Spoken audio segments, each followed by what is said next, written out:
few things to keep in mind with some of our KASTA smart mechs is for the battery powered remote switch, we can only fit 3 within a wall plate. That's normally not an issue, but it's just something to keep in mind.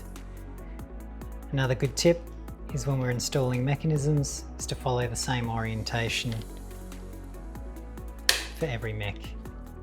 So we make sure that we keep flying leads exiting on the same side. That way we'll ensure when we turn around that we'll have consistent LED indication. Because there's 2 LEDs opposing each other, that way we can ensure consistent look within our grid plate.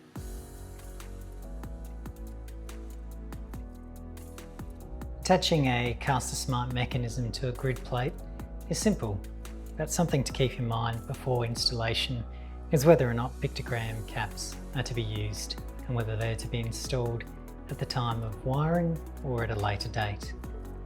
If it's to be done at a later date, simply remove the cap that comes with the mechanism and put it to one side. To attach the mechanism to a grid plate, such as the Edgy series plate we have here, simply line up the mechanism, insert and push downwards until you hear a click. Ensure that the mechanism is secured and not going anywhere before making connections.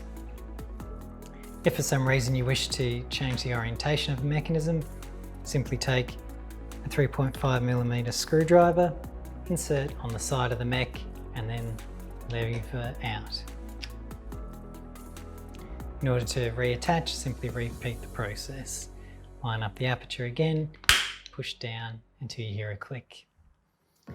When it comes time to doing installation of a pictogram cap or a different style of cap, simply line up the cap with the grid plate and cover and then push downwards again until you hear a click.